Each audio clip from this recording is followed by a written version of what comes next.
Looking back at June 1st, you were the first to arrive. Where were you when you got the call? I was about a mile away at 55th and Yale. And you heard the call, and what happened? Well, they tone it out, and it's like this weird warbly sort of tone, and they just start giving us information. And for some reason, the citizens of Tulsa moved out of my way with lights and sirens that day, and I was able to get there really fast. How quickly do you think from that's a 1 mile stretch? A minute or so. I mean, I was getting there with some urgency. Okay. So what are your thoughts when you hear a shots fired call like that? I guess it depends on everything else that we have. So there are some times where you say, this probably isn't anything, and there are other times where you think, this is legit. For some reason, this one felt legit. I think it was the number of callers, the amount of information we had coming in. The average person, when they hear shots fired, runs and hides. That's our instinct, is to run and hide, and yet you went straight in. What makes you do that? It's our training. I think every one of us in here has the best training that anybody could have in our position. We train yearly, and we have phenomenal staff that trains us. I think that's the big part. And you rehearse. I mean, you train for a scenario such as this, right? We Had you have. ever trained at St. Francis, or had you ever been in that building? I think I had been in the building, but a long time ago maybe. I wasn't familiar with it anyway. So when you first arrived there, what'd you see? Quiet. There were only 3 security guards when we got to the second floor, and there was kind of a haze about eye level, and it smelled like an indoor shooting range. And then we saw a bunch of broken glass and bullet casings. Right. Did you wait for other officers? I mean, did you all get there within minutes of each other? Carter was right behind me. We went in together, and I don't honestly remember where Baxter came in. Right. Is it a little bit of a blur just because of the extreme tension of the moment? I guess for Carter and I, the focus was directly in front of us, so behind us, I don't think I was really paying attention to behind us maybe. Carter, where were you when you heard the call?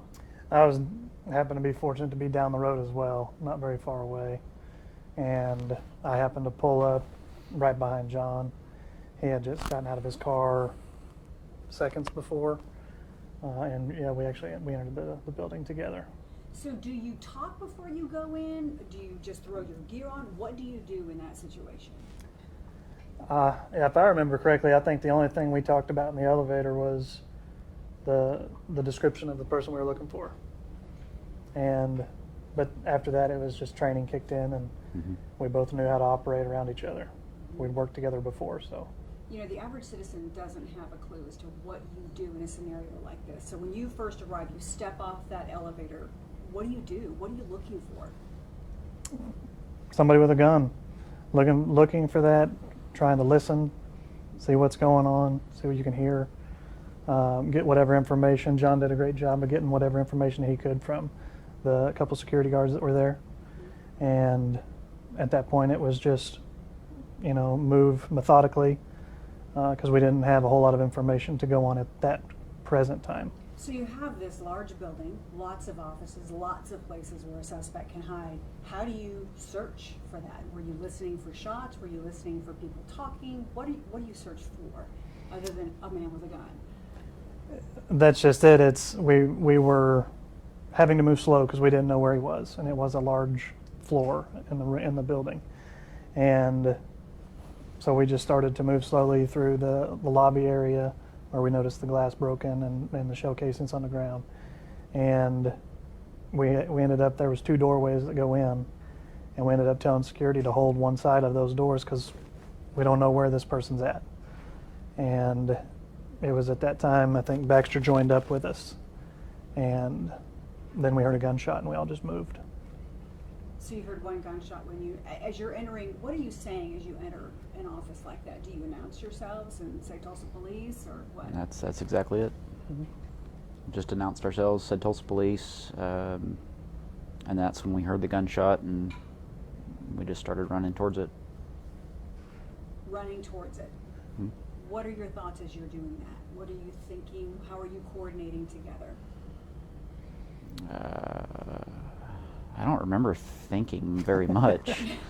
It was like Carter said, it's a training exercise almost. I mean, we've been through it so many times that it's just another repetition. And I guess the more you think about it, I think the more it would probably slow you down or make you question what's going on. If you just rely on your training, then it's just reaction, I guess, just doing it. What are your thoughts as far as you're thinking of the citizens who are in there? There are physicians in there, there are patients in there. What are you thinking as you're trying to find them as well? Don't know how many people are hurt. In my mind, previously, when I'd think about an active shooter type situation, I would think of a lot of chaos, a lot of screaming, a lot of yelling, a lot of people running, and there was none of that. People, I think, did a phenomenal job in hiding and keeping quiet. And so that was definitely something that was kind of hard for me to think about at the time. Was like, where is everybody? Why is it so quiet? Mm-hmm. So then it was, how many people are hurt? How many people are injured? And still not knowing where this person's at. So what did you find when you got deeper into that office? What did you see? Well, the first hall we came to, we didn't know where to go at that point because we only heard one gunshot. So we were going to where we had assumed it was coming from. And we got to basically, I call it a four-way, where hallway goes left and right and continues down past. We've already passed a lot of doors as well. And I don't remember which one, if it was you or if it was Micah who noticed, but there was some blood coming out from underneath the doorway in that hall. So we decided to stop there and hold what we had, because we weren't hearing anything active at that time. What did you find? So you waited for the other officers Mm-hmm. to come as well? Mm-hmm. That's when Brian came up with a shield. Right. So then Sergeant Lang steps into place with the shield. You move in behind him, and what happens next? For me, it was still more or less hunting. So we're still trying to find the threat. And at that point, I don't know that we knew who was behind that door. I think we just knew that we needed to get in there. And we just continued to move through as our training showed. I'm going to leave the next portion of this tale for these two. We'll move to them in a moment. But I want to ask you, when the mayor introduced all of you the other day, he became very emotional, describing your actions of how you stepped up and stepped in without a moment's hesitation. You were described as heroes. Is that a word that you would use to describe yourselves? Not me. No. No. I think it's, I think we all sign up to do this job for the same reason. We want to help people. And every day is a different story. And this just happened to be the story for that day. I don't have a single doubt that you'd have 4 other officers sitting here if it were a different day of the week or a different time of day or a different location. I don't think there's anybody on TPD that would have hesitated or done anything different than we did. How do you bring yourselves? I know you mentioned training, but when you decided to be a police officer, did you have any idea of the kinds of things like the event of June 1st? Did you have any idea that you would encounter something like this? I'll let you take that one first. I think we knew it was a possibility, but I don't want to say it was a surprise or a shock. I think we have always been trained that it's not necessarily a matter of if, but when. So, in a way, I guess you have to always have that in the back of your mind. Do you have a family at home? Mm-hmm. What did your wife say when you got home that night? Well, I called her after the dust had settled, and she's calm and rational most of the time, so she's very supportive, so she understands what goes on at work. She must have been really proud of you. I think she's just glad that everything worked out well for me personally.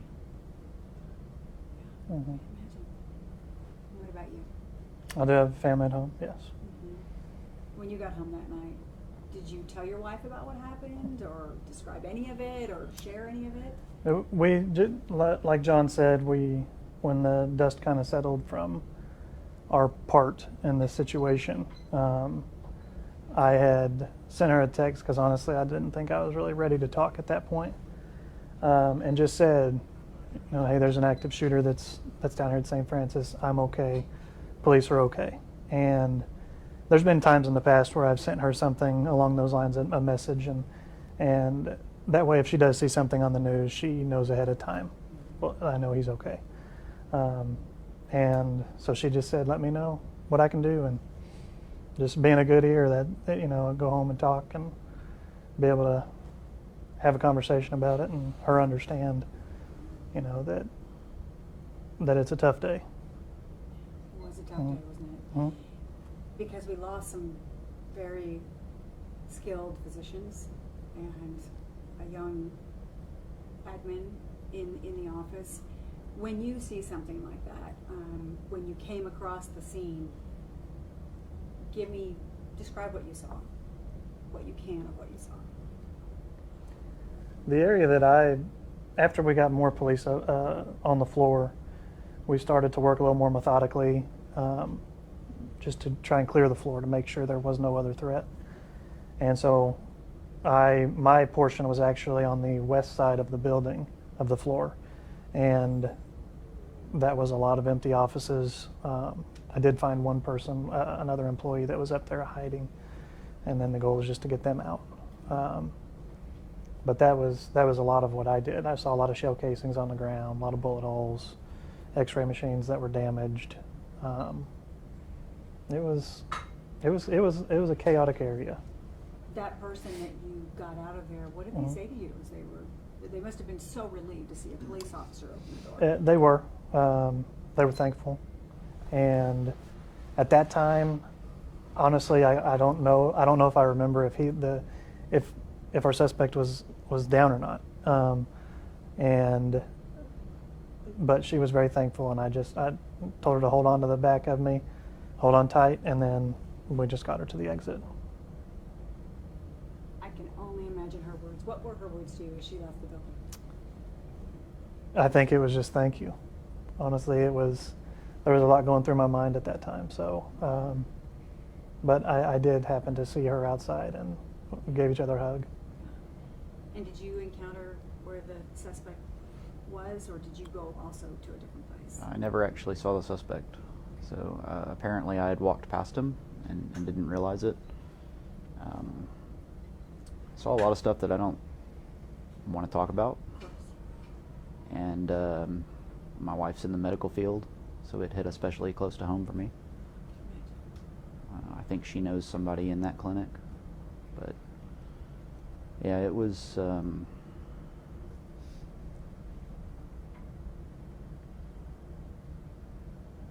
intense. Describe the qualities of a police officer. What do you all have in common in an active shooter situation like this?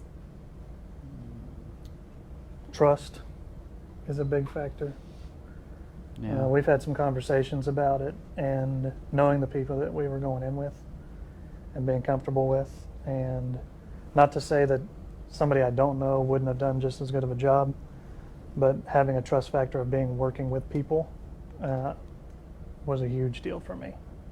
Knowing that I know how he operates, I know how these guys operate, and that was huge. And I know these guys, and they're all very level-headed and very calm, and that goes a long way, to be able to keep yourself calm under a situation like that. Is there anything you want to share, or you want to thank anyone, or any last words you'd like to offer in this? I think just thank the citizens for their support. Yeah, Tulsa's got some very strong support for their police department, I think, which is nice to have, and we really appreciate that. we really do see it every day. Even writing a ticket to someone, they still say thanks, and that's a pretty good feeling. Thank you both very, very much. Appreciate you. Thank you. What was the call that came over the radio? I believe that a man with a gun, and shortly after shots fired, and someone had been hit. And where were you? I was about 55th and Yale, maybe a half a mile to a mile away. So not too far. Not too far. When you arrived, what did you see? And when I arrived, I saw Grafton's car and McQuigg's car outside, which was really helpful, helped me spot where the location was. I tried to go in through the front doors on the bottom, on the first floor, and they weren't opening, so I walked around the corner, I found a stairwell, and I saw, I think, maybe one of the CEOs of Saint Francis was standing there with some security guards, and they waved us in. So. Do you gear up differently for this, or do you just, what do you grab and go? No, ma'am. It was just, I had my pistol on me, and that's what I grabbed. I had a pair of gloves. I put those on, just in case, and we walked in, or I walked in. And what are you thinking as you're entering this building? I didn't know what to expect. And so when we got in, I noticed that the lobby glass door had been shot out, or the window, and there was a bunch of people around. And I saw Jonathan and McQuigg, and I walked over to them, and they were announcing that we were there, and just very nerve-wracking. I can only imagine. So as Muhlenberg was saying, you have independent operators. You didn't wait for someone to tell you what to do. No, ma'am. Why? There's no time to wait. SWAT could take, we don't know how long to get there, and so we just go in as soon as we can. Okay. What did you see? And then, so Sergeant Lang, where were you, and how soon did you get there? I was at 82nd and Delaware, about 4.5 miles away, but I drove really fast. So I got there maybe about 2 minutes before these guys showed up. When I went in, the front door was locked, like Baxter said. He went up a stairway. I went through a different set of doors and ran towards the elevators. Pushed the elevator button, it opened, got in the elevator, went up to the second floor. I was familiar with an alley building already, so I knew kind of what the layout was. Went to the second floor, and that's when the doors opened. I was expecting to hear gunshots, people screaming, but it was dead silence. At that time, these guys had already gone in, and I called out Tulsa police, and I heard the security guards that they set to watch the other hallway. I went to the second hallway and went down the east hallway while they went down the west hallway. By yourself? No, there was 2 other officers with me at the time. That's when I heard on the radio, we had radio issues in there, but the one time the radio did work, I heard John ask for a shield because they believed they found the suspect through the door that they were holding. So I ran all the way to the west hallway to meet them with the shield, which turned out, that door turned out not to be where the suspect was located. But then we, shortly afterwards, we did find a suspect. I postured up with another set of officers, and we helped clear the suspect, locate him, and we rescued one of the, I believe, workers that were hiding under the desk. What was her response when you got her out of there? She was extremely grateful. She was where she was hiding. She was maybe no more than 2 feet away from him where she was at. So she was extremely grateful that we got there and got there in time. When we pulled her out, she went with another officer out, and I believe she thanked them on the way out. They mentioned they heard a gunshot. Did you hear that gunshot? I did not hear it. If we play back the body cam footage, the gunshot happened when I was in the elevator. You said you had radio issues. Yes. What was happening with that? Just all the equipment and floors and floors of concrete in the Nally building. Just our radios maybe work about 20% of the time, if you're lucky, by a window. But majority of the time, our radio did not work. We would hear some stuff come in, but but there's no way you can call out. So a lot of the communication was through voice command and lots of yelling. Who was behind the door that they were holding originally, where they saw blood coming underneath the door? That would be Mr. Love. The patient who was shot. Yes. And then, how did you realize that it was a suspect who was dead and not just another patient? What made that? Well, originally, I ran towards when my fellow officers and brothers were asking for help for a shield. I mean, I ran past him too. I didn't look at any of the doors. I ran to the other hallway and straight to them. It wasn't until another officer that was coming right behind me said, "I think I see the suspect," but then he also called for the shield. I was the only officer supervisor with the shield at the time, so I went up with the shield and realized that he matched the description that was given to us, and he had a rifle and a pistol on him when we did find him eventually. Was there a correlation between your arrival and his committing suicide?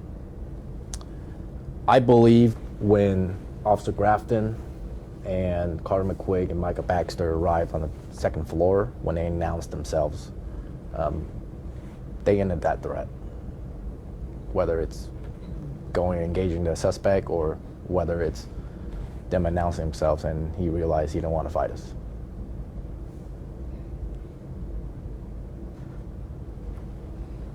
We were just talking about in other cities, heartbreakingly we've seen where the decision to go in wasn't made.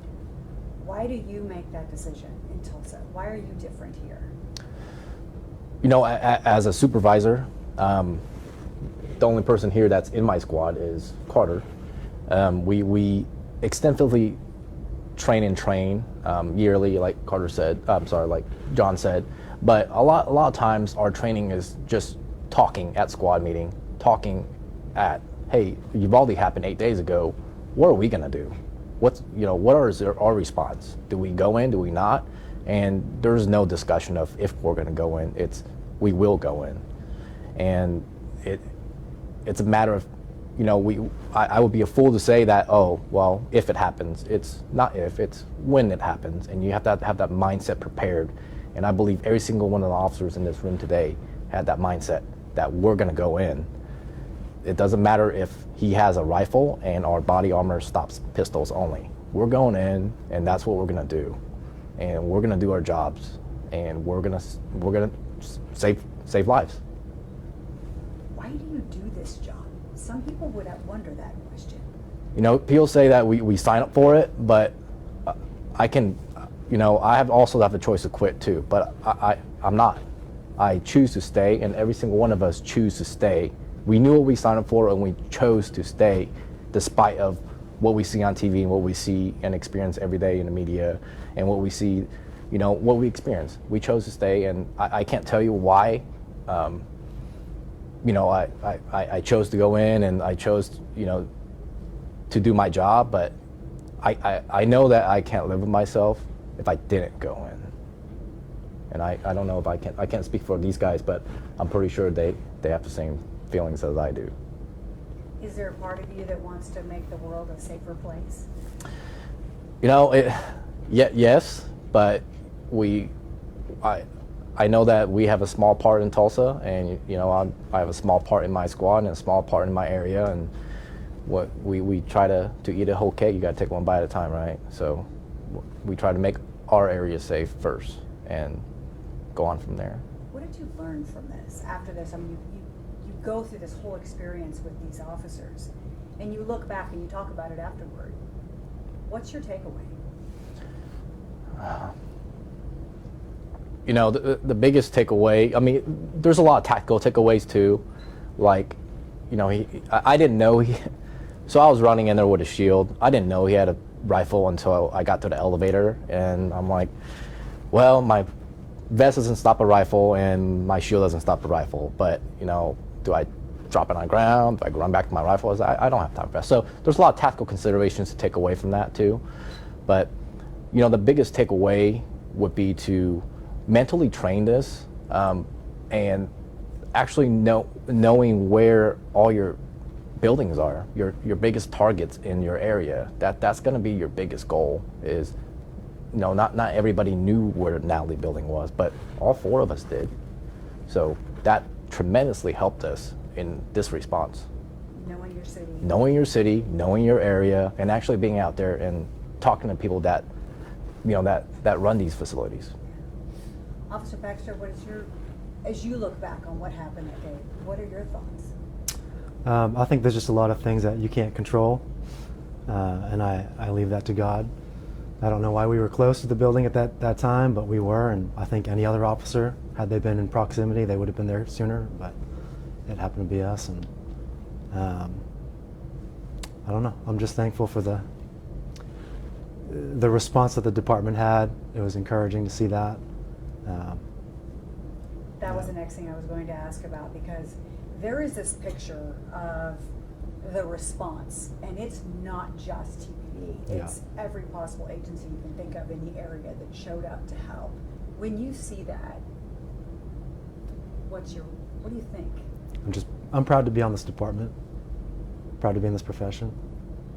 So Encourage others to take up the shield as well? I hope so, yeah. I think it's a calling, and if you feel like you're called to it, you should look into it. So What do you think about that? I When you think see that response, I mean, it was incredible. right, because I think when we all went in there was maybe he was the first, he was the second. Carter saw 1 car, Grafton saw no cars, you saw 2, and then I saw these guys, and that's it. When I went in, there was nobody, and by the time I came out, I was overwhelmed. That's a good word. Extremely overwhelmed by the response of everybody. I mean, every single agency was there.